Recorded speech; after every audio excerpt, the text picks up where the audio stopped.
9장부터 10장까지 말씀을 묵상을 해보도록 하겠습니다. 이제 예수님께서 금식을 마치셨어요. 그리고 4장 17절부터 본격적인 공생애를 시작하셨습니다. 회개하라, 천국이 가까웠느니라 가르치기 시작하셨습니다. 예수님 말씀을 전하실 때 소문이 퍼졌어요. 그래서 그분의 소문을 듣고 모든 앓는 자, 각종 병에 걸려서 고통당하는 자, 귀신 들린 자, 간질하는 자, 중풍병자들이 고침을 받게 됐습니다. 그러자 점점 예수님에 대한 소문이 퍼지기 시작했어요. 갈릴리, 데가볼리와 예루살렘, 유대, 요단강 건너편 수많은 사람들이 몰려들었습니다. 그 몰려들은 사람들을 향해서 예수님은 천국 복음을 전하기 시작했습니다. 심령이 가난한 자는 복이 있나니 천국이 그들의 것이며를 시작을 해서 우리가 잘 알고 있는 산상수훈입니다. 5장에서 이렇게 시작된 말씀이 6장, 7장까지 계속해서 이어지는 것입니다.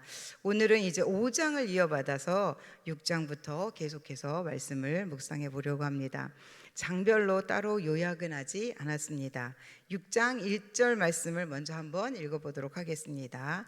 마태복음 6장 1절입니다. 시작. 사람에게 보이려고 그들 앞에서 너의 의를 행하지 않도록 주의하라. 그리하지 아니하면 하늘에 계신 너희 아버지께 상을 받지 못하느니라. 아멘. 사람에게 보이려고 노력하는 사람들에 대한 지적입니다. 사람을 의식하고 하는 행동이 자신의 의를 드러내려고 하는 행동이라는 것을 주님은 너무도 잘 알고 계셨습니다. 이 말씀을 묵상하면서 저는 이렇게 기록을 했습니다. 우쭐거리고 싶어하는 것은 내가 자주 하는 행동이다. 주님은 이것을 하나님께서 주시는 상을 미리 내가 가로채는 행동이라고 그렇게 말씀하십니다. 조금이라도 내가 잘한 것이 있으면 숨기고 지나갈 수 없는 것이 사람의 본능이라고 생각했었는데 예수님은 그 마음이 자신을 드러내 보이고 싶어하는 마음이라고, 사실은 이 마음은 하나님께로부터 온 마음이 아니라고 역설적으로 설명해주고 계시는 겁니다. 내가 드러내려고 하면 할수록 하나님께로부터 오는 좋은 걸 막아버리게 된다는 것입니다. 하나님 보시기에 선한 일은 드러내놓지 않아도 하나님이 알아서 다 갚아주십니다. 6장 4절의 말씀이 있어요. 같이 한번 읽어볼까요? 6장 4절 말씀입니다. 시작. 내 구제함을 은밀하게 하라. 은밀한 중에 보시는 너희 아버지께서 갚으시리라. 아멘.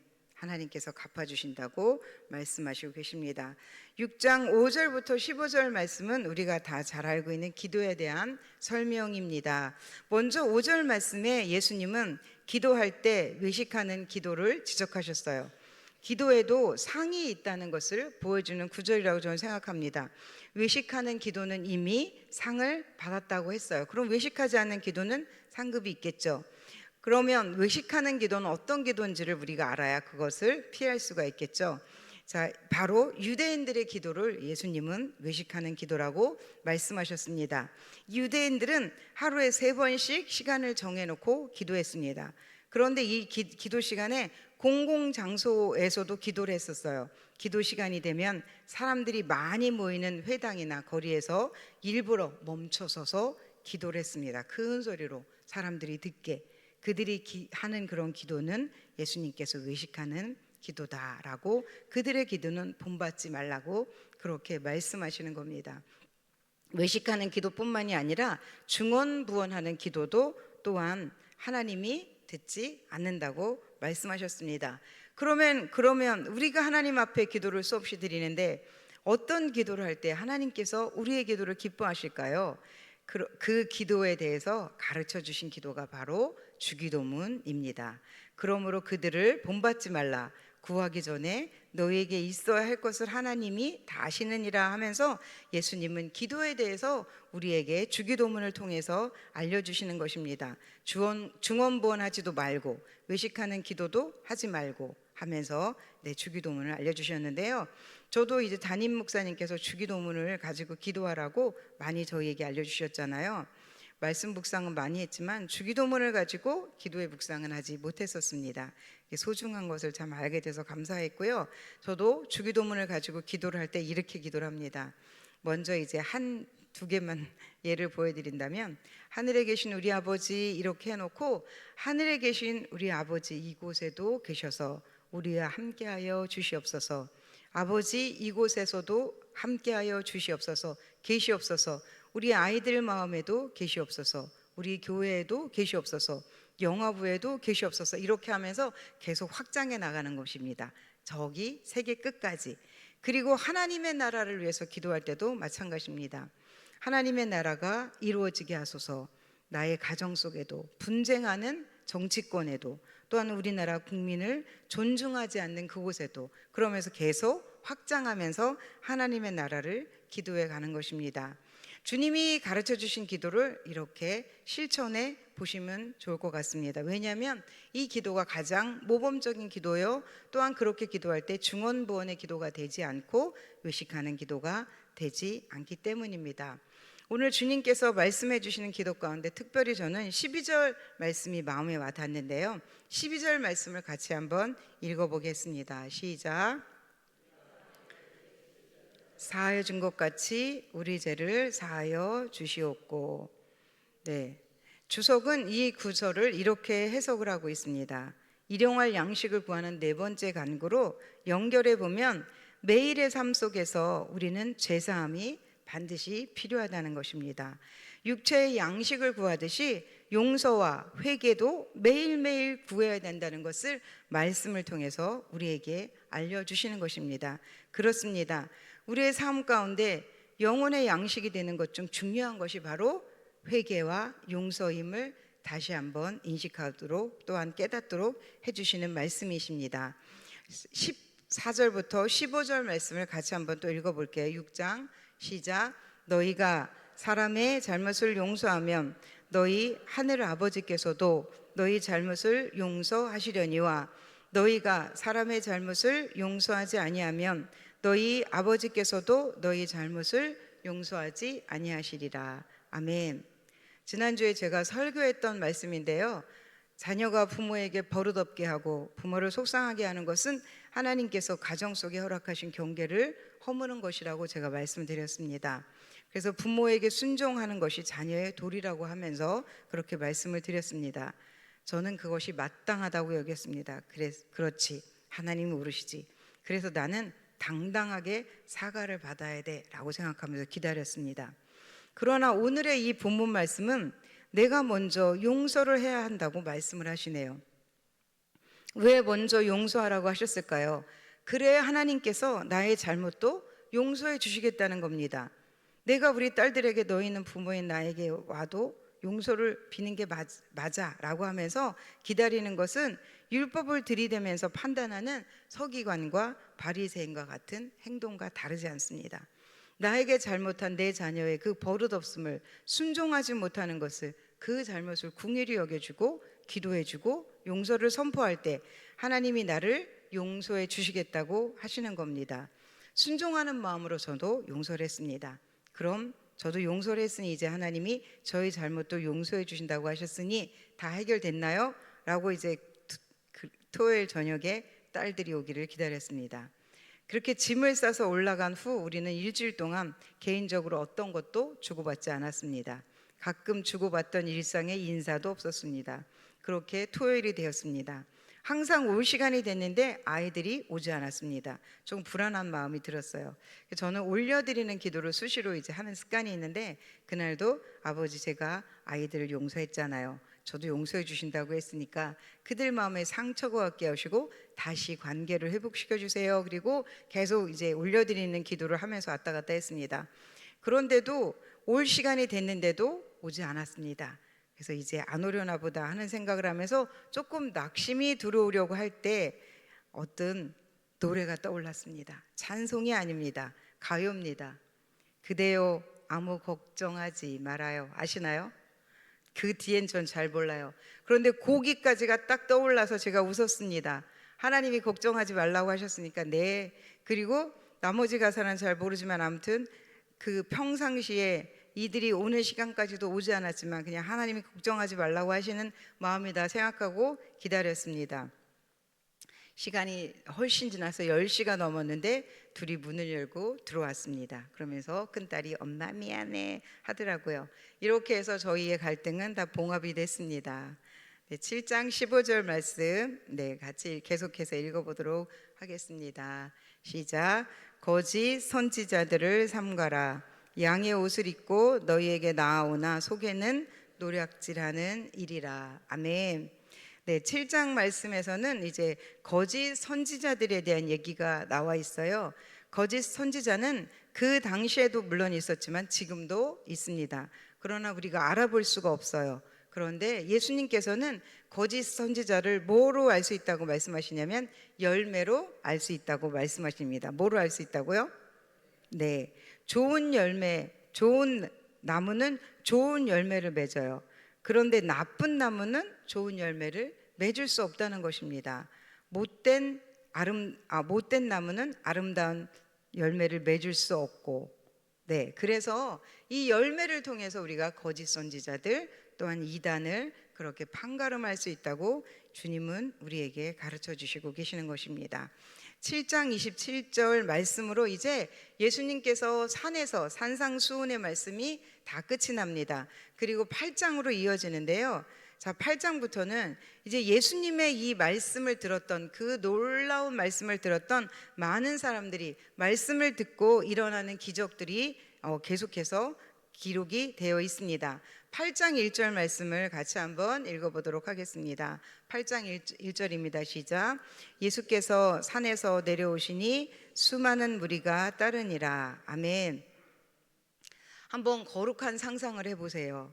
지금 예수님의 말씀, 그 권위 있는 말씀을 들으면서 그들은 기대하고 소망이 생기고 예수님을 만나고 싶어하는 그런 사람들이 많아졌을 겁니다. 그렇게 기다리던 사람 중에 나병 환자가 먼저 예수님을 찾아왔습니다. 그는 정중하게 예수님 앞에 절을 하면서 이렇게 말씀을 올립니다. 주여, 원하시면 저를 깨끗하게 하실 수 있나이다. 예수님은 그를 고쳐주셨습니다. 8장 1절로 4절까지 말씀입니다. 그를 고치신 예수님은 다시 또 빠르게 가버나움으로 가십니다. 그곳에서도 주님을 기다리는 사람들이 있었습니다. 백부장입니다. 누워있는 자기의 하인을 위해서 예수께 요청을 합니다. 내 하인이 중풍병으로 집에 누워 몹시 괴로워하나이다. 그러면서 주님을 향해서 고쳐달라고 하니까 주님은 내가 고쳐주리라 하셨습니다. 그러면서 그곳을 가려고 하자 백부장은 그런 주님을 향해서 예를 갖춰서 이렇게 말을 합니다. 말씀으로만 하셔도 됩니다. 저희 집까지 오시지 않고도 고칠 수 있는 분이심을 저는 압니다. 그렇게 백부장은 예수님께 고백을 하자 예수님은 그 백부장의 큰 믿음을 칭찬하셨습니다. 이스라엘 중 아무에게도 이만한 믿음을 보지 못했다. 가라, 내 믿음대로 될지어다 하시니 그 하인이 즉시 나았다고 성경은 기록하고 있습니다. 이제 8장입니다. 8장 18절 말씀 같이 읽어보도록 하겠습니다. 시작. 예수께서 무리가 자기를 에워싸는 것을 보시고 건너편으로 가기를 명하시니라. 아멘. 계속해서 이제 예수님의 그 복음, 예수님의 그 말씀의 권위는 계속 소문이 나서 많은 사람들이 예수님을 따라다니고 있습니다. 성경에 기록이 없지만 말씀을 듣는 중에 제가 생각하기엔 귀신들도 떠나갔을 것이고 병든 자도 치임을 받았을 것이라고 생각합니다. 오늘날에도 목사님의 설교를 들으면서 치유가 일어나고 회복이 일어나고 귀신이 떠나가는 일들이 일어나는데 예수님의 설교에는 얼마나 더 능력이 있었겠어요. 가다라 지방에 가서 무덤 사이에 있었던 귀신들을 고치는 것도 보세요. 빛이 가니까 어둠이 떠나가는 겁니다. 9장에서도 계속 기적이 이어지는데요. 배에 오르사 본 동네로 가셨어요. 거기서 여기 가버나움인데 중풍병자를 고치는 사건이 또 일어납니다. 그런데 그 중풍병자의 믿음을 보고 중풍병자를 고치시는 것이 아니라 그를 데리고 나온 사람들의 그 믿음을 보시고 주님은 그 중풍병자를 고쳐주시는 사건이 나옵니다. 9장 2절 말씀 같이 읽어보도록 하겠습니다. 말씀에 근거를 해야 되니까 같이 읽겠습니다. 시작. 침상에 누운 중풍병자를 사람들이 데리고 오거늘 예수께서 그들의 믿음을 보시고 중풍병자에게 이르시되 작은 자야 안심하라 내 죄 사함을 받았느니라. 아멘. 중풍병자 그 자신이 가졌던 믿음이 아니라 그들에게 그 데리고 나왔던 그 사람들의 믿음을 보시고 그 중풍병자를 고쳐주셨던 것입니다. 마태복음 9장 19절로 31절까지 말씀은 이제 우리가 잘 아는 그 관리라고 하는 사람의 죽은 딸을 고쳐달라고 했던 그 사건이 나오는데, 이렇게 이제 그도 또 고백을 하는 것입니다. 9장 18절 말씀 같이 읽어볼게요. 시작. 예수께서 이 말씀을 하실 때 한 관리가 와서 절하며 이르되 내 딸이 방금 죽었사오나 오셔서 그 몸에 손을 얹어 주소서 그러면 살겠나이다 하니 예수님이 손을 얹기만 해도 나을 것이라는 그런 믿음이 그에게 확고했습니다. 사람은 그 언어를 보면 그 내면을 알 수 있습니다. 예수님은 그 집을 향해서 가시던 길에 누구를 만나나요? 12의 혈루증을 앓고 있는 여인을 또 만나게 되는 것입니다. 마태복음 9장 20절로 21절 말씀 같이 읽어보도록 할게요. 시작. 혈루증으로 앓는 여자가 예수의 뒤로 와서 그 겉옷가를 만지니 이는 제 마음에 그 겉옷만 만져도 구원을 받겠다 함이라. 아멘. 겉옷만 만져도 구원을 받겠다고 했던 그 믿음을 주목해 보세요. 그런 그녀를 주님이 외면하지 않으세요. 그녀는 즉시 구원을 받았습니다. 관리의 딸도 손을 잡아 일으킴에 죽은 자가 살아났습니다. 지금 기적처럼 병에서 고침받고 나은 사람들은 먼저 예수님에 대한 믿음이 있었습니다. 병들었던 사람, 자신이나 아니면 가족이나 친구, 그들에게 믿음이 있었는데 그 믿음을 통해서 예수님께서 고쳐주셨던 것입니다. 믿음은 어디에서 온다고 했나요? 들음에서 온다고 했습니다. 예수님께서 산에서 말씀하실 때 사람들의 마음에 믿음이 생겼던 것을 저는 확신합니다. 여러분, 우리는 수없는 예배를 드립니다. 새벽 예배, 수요 예배, 금요 기도회, 셀 예배, 그리고 또 인터넷을 통해서 유명한 목사님들의 설교를 다 듣습니다. 들으면서 믿음이 생기시나요? 우리가 예배에 목숨을 걸어야 하는 이유가 여기에 있습니다. 예배를 드리면서 믿음이 더욱 생기길 기도합니다. 은혜 받지 않으면 시험이 들어갑니다. 둘 중 하나예요. 은혜 받으면 시험이 떠나가고 시험이 받으면 은혜는 들어가지 않습니다. 무엇을 받고 싶으세요? 예배에 집중하세요. 그리고 믿음을 마음속에 가득 담고 돌아가세요. 그 믿음으로 나도 고칠 수 있고 나의 이웃도 치료하고 내 가족도 치료하는 그런 사람이 되어야 합니다. 중풍병자가 그의 믿음이 아닌 그를 데리고 왔던 사람의 믿음으로 고침을 받았듯이 나도 나눠주는 믿음을 가질 수 있습니다. 이렇게 성령의 역사가 일어나야만, 그래야 이 혼탁한 세상 속에서 우리는 믿음의 사람으로 살아남을 수 있습니다. 아멘. 예배에 목숨을 거시는 우리 모두가 되었으면 좋겠습니다. 예배 시간에 회복이 일어나야 삽니다. 지난주 저는 묵상 노트에 신기한 일들을 많이 기록했습니다. 다름이 아니라 마음이 떠오른 생각을 글로 옮겨 놓으면 하나님 바로 응답을 해주시는 것 같았어요. 그래서 노트를 적어 놓았습니다. 제가 생각하는 생각들과 나의 기도의 제목들과 지금 상황들에 맞게 주님이 대답이 이어졌습니다. 이런 계속 제가 글로 써보란 이유가 거기에 있습니다. 마지막으로 마태복음 6장 6절 말씀을 읽어보고 짤막한 나눔을 하고 마치겠습니다. 같이 읽겠습니다. 시작. 너는 기도할 때에 내 골방에 들어가 문을 닫고 은밀한 중에 계신 내 아버지께 기도하라. 은밀한 중에 보시는 내 아버지께서 갚으시리라. 아멘. 저는 이 성경을 보니까 조그만 글씨로 2023년 주신 말씀 이렇게 적혀 있더라고요. 제가 당진교회 2022년 12월 2일 날 부임을 했어요. 그때 저는 대학원을 졸업한 지 얼마 되지 않아서 학자금 대출이 많았어요. 경제적으로 정말 어려웠습니다. 그런데 이 말씀을 뽑았던 겁니다. 사역 초 이 말씀의 의미를 생각할 때 앞에 단어에만 그냥 집중을 했어요. 그런데 그렇게 은밀하게 기도해야 되겠다, 그 말씀에만 집중을 했는데 오늘은 뒷소절이 저에게 다가왔습니다. 그 기도에 나의 학자금 대출도 있었으니까요. 갚아주시겠다는 말씀이 와 닿았던 것입니다. 아버지께서 갚아주셨습니다. 3천 가까운 대출금이 이제 줄어들어서 3분의 1밖에 남지 않았습니다. 그래서 감사했습니다. 갚아주시겠다고 하신 그 말씀이 응답되었다고 확신하기에 일하시는 그 하나님, 우리의 사정과 형편을 아시는 그 하나님께 감사를 올려드리며 말씀을 마치겠습니다. 기도하겠습니다.